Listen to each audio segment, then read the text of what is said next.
Assalamualaikum warahmatullahi wabarakatuh. Para pecinta sejarah, kembali lagi di channel kita, channel Dunia Sejarah.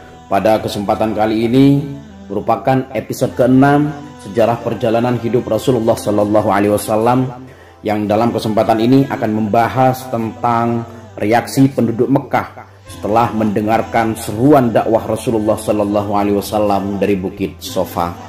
Namun sebelum kita lanjut, silahkan teman-teman subscribe, nyalakan loncengnya, jangan lupa komen dan share. Mudah-mudahan kajian pada kesempatan ini menambah wawasan, menambah ilmu, dan semoga bermanfaat.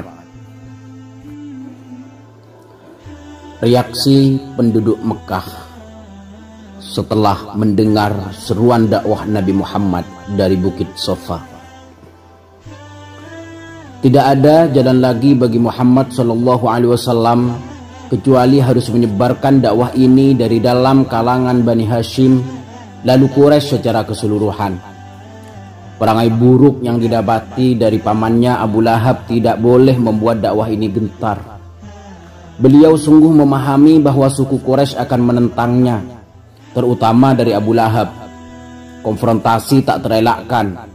Menjalankan dakwah atas perintah Allah Subhanahu wa Ta'ala adalah sebuah ketentuan yang telah ditetapkan. Rasulullah Sallallahu Alaihi Wasallam mendaki Bukit Sofa hingga sampai di puncaknya. Beliau berseru sebagaimana kebiasaan orang-orang Arab saat ingin mengumpulkan orang-orang demi sebuah urusan yang penting. Ya sabahah, ya sabahah. Ketika penduduk Mekah telah berkumpul semua, beliau berkata, "Apa yang akan kalian katakan jika aku memberi kabar bahwa di balik bukit ini ada seekor kuda yang akan menyerang kalian? Apakah kalian mempercayaiku?" Mereka menjawab, "Ya, kami percaya. Bagi kami, engkau orang yang tidak punya celah dan tidak pernah sedikit pun berdusta." Setelah mendapat pengakuan ini, mulailah Rasulullah Sallallahu Alaihi Wasallam menyampaikan dakwahnya. "Sesungguhnya aku adalah pemberi peringatan tentang sebuah azab yang amat pedih. Wahai anak cucu Abdul Muttalib, wahai Bani Abdi Manaf, Bani Zuhrah, Bani Tamim, Bani Makhzum, dan Bani Asad. Sungguh aku diperintahkan Allah untuk memberi peringatan kepada keluarga dekatku. Aku tidak mampu memberi manfaat duniawi sedikit pun, tidak mampu memberi bagian apa-apa di akhirat nanti, kecuali jika kalian mengatakan La ilaha illallah, tidak ada Tuhan selain Allah. Wahai sekalian suku Quraisy, selamatkanlah dirimu dari api neraka. Sungguh aku tidak mampu menyelamatkanmu dari azab Allah. Aku dan kalian tak ubahnya seperti seorang yang melihat musuh dan segera berlari kepada keluarganya dan berkata, Ya sabahah, ya sabahah, musuh datang, musuh telah datang." Abu Lahab memotong pembicaraannya. "Celakalah kamu Muhammad sepanjang hari. Hanya untuk ini saja kamu kumpulkan kami." Dia lalu menghasut orang-orang untuk berpaling dari beliau dan mendustainya. Allah Subhanahu wa Ta'ala membalas dengan menurunkan firman-Nya, "Binasalah kedua tangan Abu Lahab, dan sesungguhnya dia akan binasa. Tidaklah berfaedah kepadanya harta bendanya dan apa yang dia usahakan. Kelak dia akan masuk ke dalam api yang bergejolak. Dan begitu pula istrinya, pembawa kayu bakar, yang di lehernya ada tali dari sabut." Akan tetapi kata-kata Abu Lahab tidak lantas membuat ucapan Rasulullah Sallallahu Alaihi Wasallam hilang percuma. Seruan itu telah mendatangkan pengaruh di hati mereka.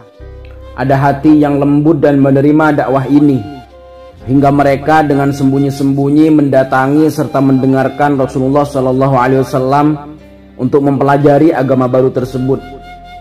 Namun kebanyakan pendengar yang terdiri dari kaum elit dan para penguasa begitu keras hatinya dan tidak mau menerima dakwahnya. Mereka bahkan menganggap dakwah ini berbahaya, penuh ancaman bagi kekuasaan, kedudukan, dan kepentingan mereka. Yang paling besar permusuhannya adalah Amr bin Hisham atau Abu Jahal. Abu Lahab bin Abdul Muttalib, dan Uqbah bin Abi Mu'ayth. Dua orang terakhir adalah tetangga Rasulullah yang sangat sering menyakiti dan menghina beliau. Mereka sering meletakkan berbagai kotoran dan najis di depan rumah beliau, hingga akhirnya Rasulullah Shallallahu Alaihi Wasallam berkata, "Wahai Bani Abdi Manaf, bertetangga macam apa ini?" Kemudian beliau membersihkannya. Setelah seruan di Bukit Safa, dakwah bukan lagi sekedar bisik-bisik, tetapi sudah menjadi buah bibir di Mekah. Orang-orang membicarakan agama baru ini terang-terangan seterang waktu siang, yang sebelumnya hanya berupa bisik-bisik yang lirih. Para budak dan orang-orang lemah melihat ada harapan besar akan kehidupan yang mulia dalam agama baru ini. Bukan hanya karena keadilan kehidupan akhirat, tetapi juga kebaikan di dunia serta cahaya keadilan di muka bumi. Akan tetapi pembesar Quraisy menghadapi dakwah ini dengan penuh waspada, sebab akan merusak sistem dan tatanan masyarakat mereka.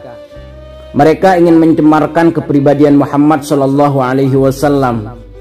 Ada 3 pilihan yang mereka persiapkan. Pertama, mereka katakan Muhammad adalah penyihir yang mengaku mendapatkan hikmah dan bisa berhubungan dengan jin. Kedua, penyair yang mampu menggubah perkataan indah dan penuh senandung sebagaimana diwahyukan kepada penyair, padahal apa yang dikatakannya bukanlah syair. Ketiga, dia adalah orang gila yang lari dari agama kaumnya dan punya nafsu berkuasa, atau pembuat ajaran baru untuk cari perhatian, atau dia mengasingkan diri di tengah gurun, berpisah dari masyarakatnya dan menjauh dari kaumnya. Kaum Quraisy menjadikan Muhammad bahan ejekan dan cercaan. Mereka mengatakan agama Muhammad adalah agama orang-orang bodoh. Dan orang-orang kafir berkata kepada orang-orang yang beriman, "Kalau sekiranya Al-Quran adalah suatu yang baik, tentulah mereka tidak mendahului kami beriman kepadanya. Dan karena mereka tidak mendapat petunjuk dengannya, maka mereka akan berkata, ini adalah dusta yang lama." Allah Subhanahu wa Ta'ala membantah mereka dengan firman-Nya, "Maka aku bersumpah dengan apa yang kamu lihat dan dengan apa yang tidak kamu lihat. Sesungguhnya Al-Quran itu adalah benar-benar wahyu Allah yang diturunkan kepada Rasul yang mulia. Dan Al-Quran itu bukanlah perkataan seorang penyair. Sedikit sekali kamu beriman kepadanya. Dan bukan pula perkataan tukang tenung. Sedikit sekali kamu mengambil pelajaran daripadanya. Ia adalah wahyu yang diturunkan dari Tuhan semesta alam." Menyebarlah dakwah di Mekah. Rasulullah Shallallahu Alaihi Wasallam mulai mengkritisi agama orang-orang kafir, mendustakan Tuhan-Tuhan mereka, dan mengancam mereka dengan azab Allah Subhanahu wa Ta'ala. Berkobarlah kedengkian dan permusuhan kepada beliau. Timbullah perlawanan dan penolakan atas dakwahnya. Tidak ada solusi untuk mempertemukan kebenaran dan kebatilan ini. Tidak ada tawar-menawar antara keimanan dan kekufuran. Mulailah kaumnya melakukan tipu daya. Para pemuda Quraisy berkeyakinan bahwa solusi untuk Muhammad SAW adalah dengan membunuhnya. Adapun para tetua dan mereka yang bijak memutuskan untuk mendatangi paman beliau Abu Talib. Datanglah mereka menghadapnya, yaitu Utbah dan Syaibah. Keduanya adalah anak Rabi'ah.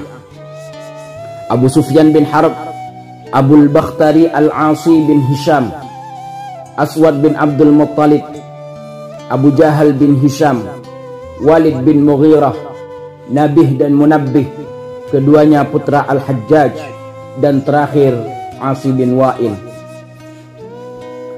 Mereka berkata, "Wahai Abu Talib, sesungguhnya keponakanmu itu telah menghina Tuhan-Tuhan kita, mencela agama kita, dan mendustai harapan-harapan kita.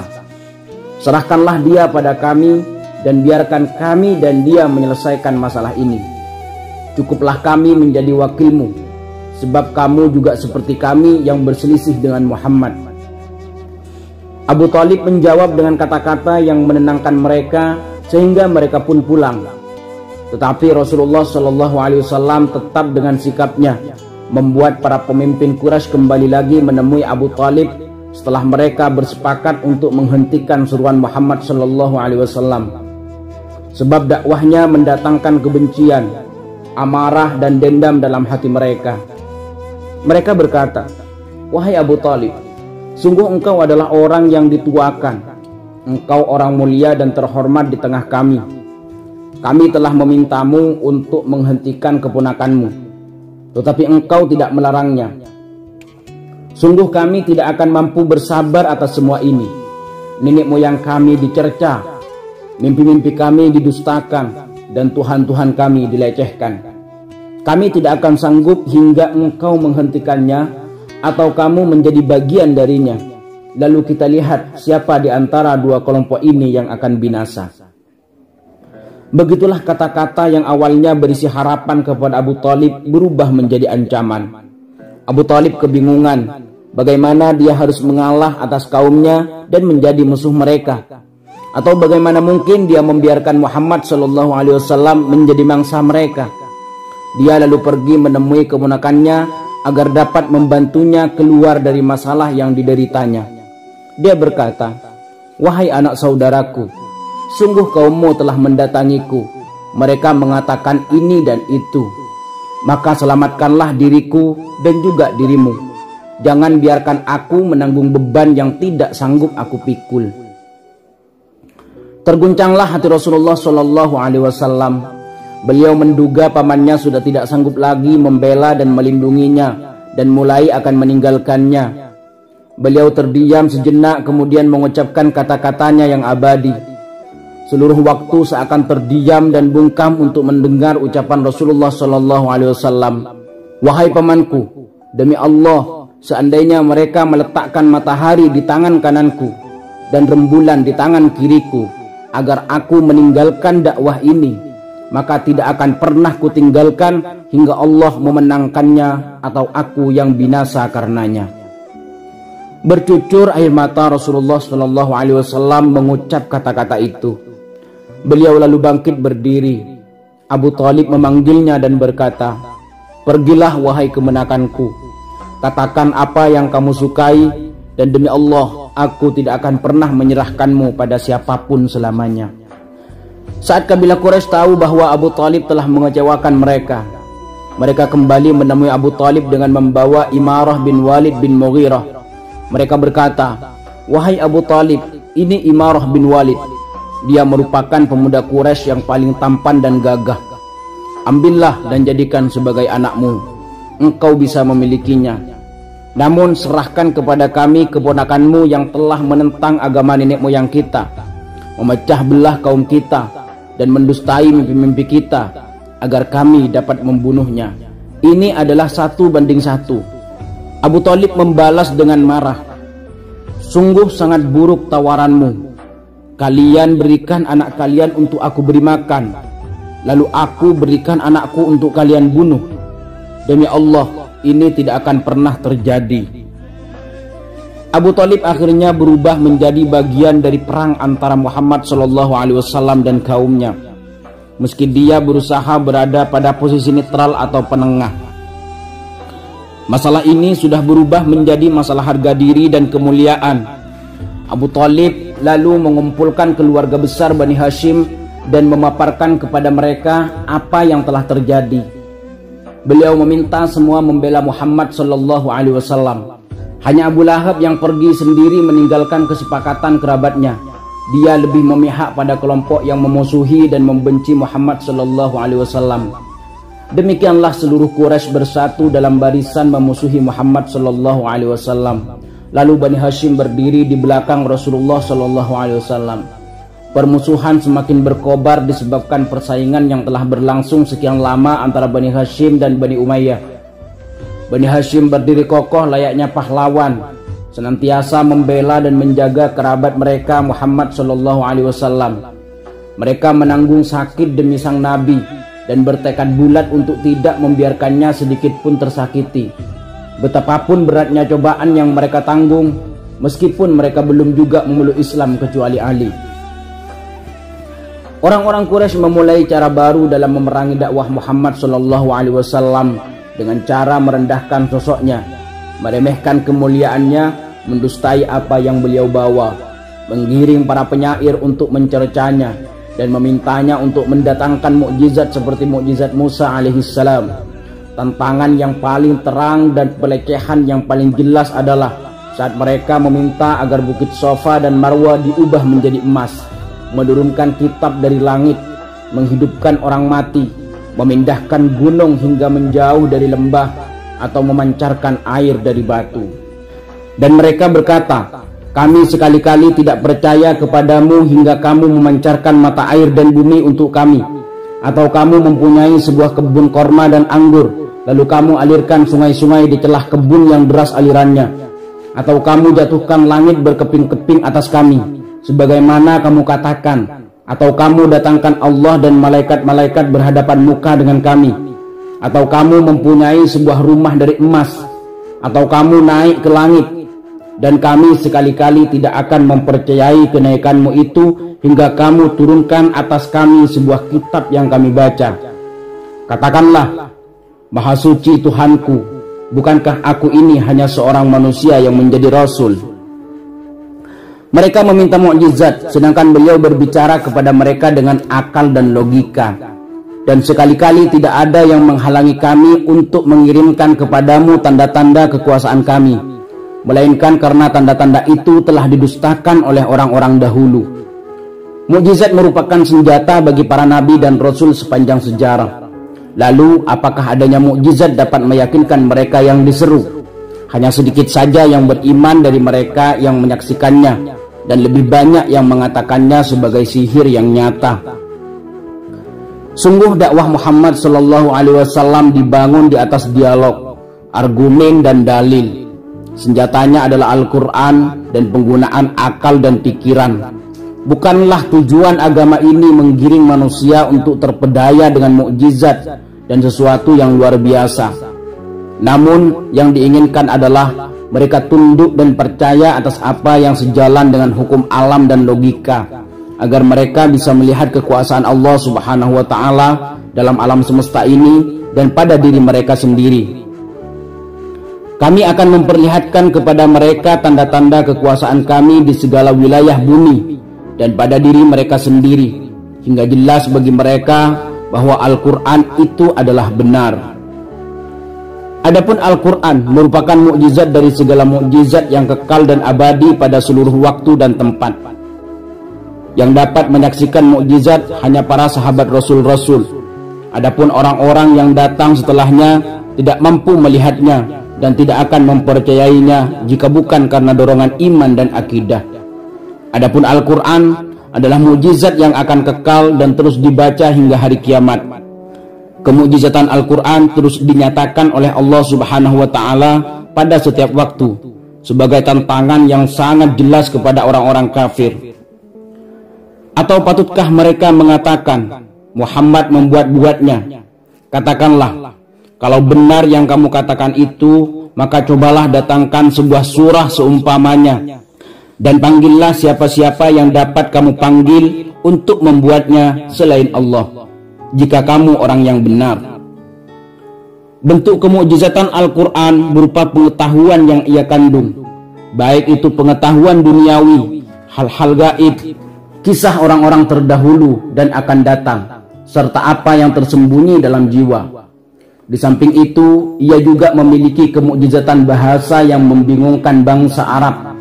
Dari mana Muhammad SAW mendapatkan ini semua?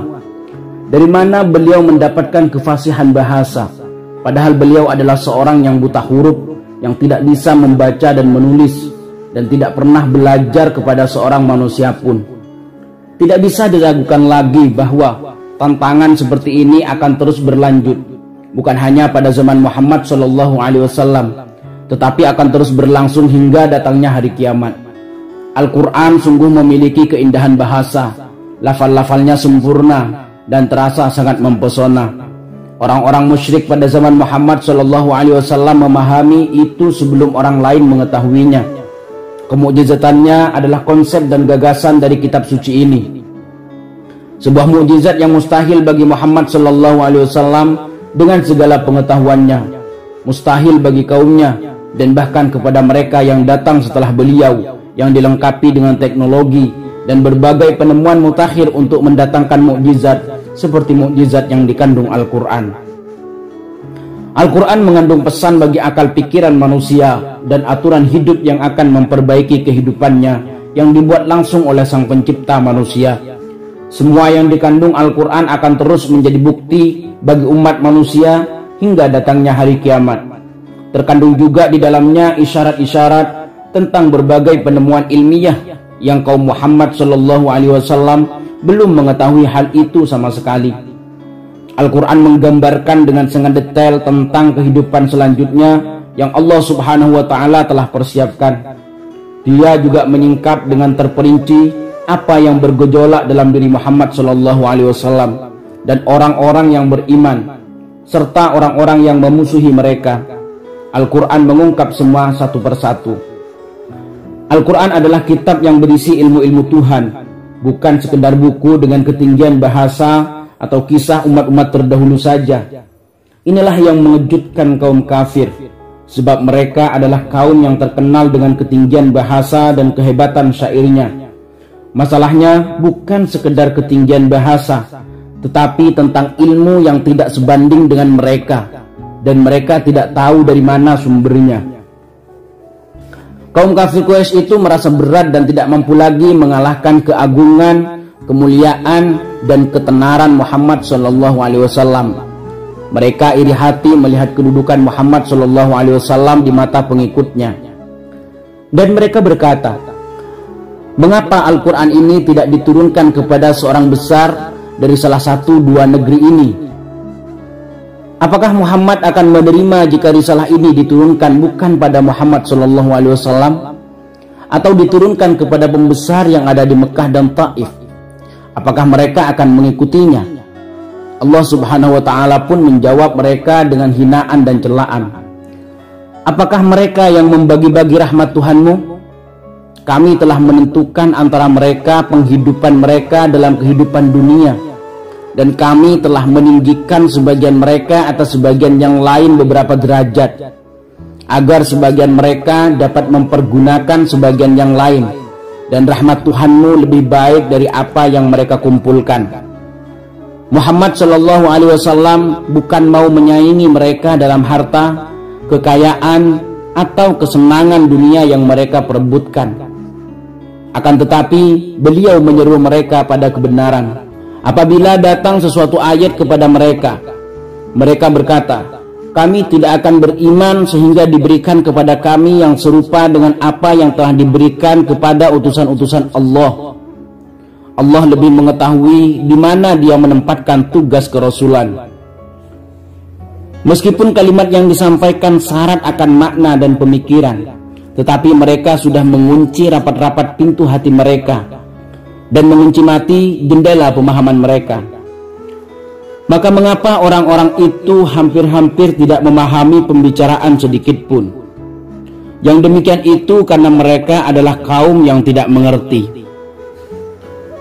Dan kami adakan tutupan di atas hati mereka dan sumbatan di telinga mereka agar mereka tidak dapat memahaminya. Dan apabila dibacakan kepadanya ayat-ayat kami, dia berpaling dengan menyombongkan diri seolah-olah dia belum mendengarnya. Seakan-akan ada sumbat di kedua telinganya. Maka beri kabar gembiralah dia dengan azab yang pedih. Ketika keadaan kaum Quraisy terasa semakin sempit akibat dakwah Muhammad SAW dan para sahabatnya yang semakin hari terus bertambah kuat, mereka pun memikirkan untuk melenyapkan Muhammad SAW dengan cara membujuknya. Datanglah Utbah bin Rabi'ah kepadanya sebagai perwakilan Quraisy. Lalu dia berkata, wahai anak saudaraku, sesungguhnya engkau bagian dari kami sebagaimana yang engkau tahu, baik dari kedudukan dan garis keturunan. Engkau telah membawakan untuk kaummu sebuah perkara besar. Engkau cerai-beraikan persatuan mereka. Maka dengarkanlah aku. Akan kutawarkan engkau beberapa perkara, siapa tahu ada yang bisa kamu terima. Jika dengan ini semua hanya karena engkau menginginkan harta, maka akan kami kumpulkan harta-harta kami untukmu agar engkau menjadi orang yang paling kaya di antara kami. Jika engkau ingin kehormatan, maka akan kami jadikan engkau pemimpin kami sehingga tidak ada lagi yang bisa mengambil keputusan selain dirimu. Jika engkau ingin menjadi raja, maka akan kami angkat engkau menjadi raja kami. Atau jika yang mendatangimu itu adalah gangguan jin yang kamu tidak mampu melawannya, maka akan kami carikan untukmu tabib dan akan kami kerahkan semua harta kami hingga engkau dapat sembuh. Setelah Utbah selesai bicara, Muhammad membacakan kepadanya surah Fussilat. Ketika sampai pada ayat sajadah, Rasulullah SAW bersujud, kemudian berkata kepada Utbah, "Engkau telah mendengarkannya, wahai Abul Walid, silahkan engkau putuskan sendiri." Utbah kemudian kembali kepada kumpulan orang Quraisy, lalu mereka berkata satu sama lain, "Demi Allah, sungguh Abul Walid sudah berubah. Dia bukan Abul Walid yang meninggalkan kita tadi." Saat dia duduk, mereka pun menanyainya, "Apa yang terjadi denganmu, wahai Abul Walid?" Dia menjawab, "Tadi aku mendengar perkataan yang demi Allah tidak pernah aku dengar sebelumnya sama sekali. Demi Allah, kata-kata itu bukan syair, bukan juga sihir, bukan juga mantra-mantra para dukun. Wahai bangsa Quraisy, patuhilah aku. Biarkanlah Muhammad dan apa yang dia bawa. Tinggalkan dia berbuat sekehendaknya. Demi Allah, apa yang aku dengar darinya adalah sesuatu yang luar biasa. Seandainya dia dikalahkan oleh bangsa Arab seluruhnya, maka cukuplah dia menanggungnya sendiri. Namun jika dia menjadi pemenang atas bangsa Arab, maka sesungguhnya kerajaannya adalah kerajaanmu, kejayaannya adalah kejayaanmu juga, dan kalian akan menjadi orang paling bahagia dengannya." Mereka malah berkata, "Apakah engkau telah terkena sihir oleh lisannya?" Dia berkata, "Inilah pandanganku, silahkan kalian berbuat apa yang kalian mau." Demikianlah orang-orang Quraisy semakin sadar bahwa apa yang mereka anggap selama ini sebagai sebuah kesia-siaan yang cukup dihadapi dengan ejekan dan caci maki, kini berubah menjadi kekuatan berpengaruh di Mekah dan negeri Arab.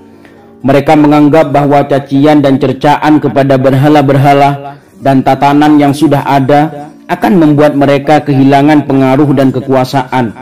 Pada waktu yang sama, mereka tidak tahu lagi bagaimana caranya menghadapi Muhammad SAW. Mereka tidak dapat menerima bahwa Al-Quran yang dibacakan Muhammad SAW dan kemampuannya itu ditopang dari langit. Mereka juga tidak tahu bagaimana menghentikannya atau membuatnya mundur, sedangkan Bani Hashim senantiasa melindunginya. Lalu saat ditawarkan kepadanya kerajaan, harta kekayaan, dan kekuasaan untuk membuatnya tunduk, tetap saja beliau menolak.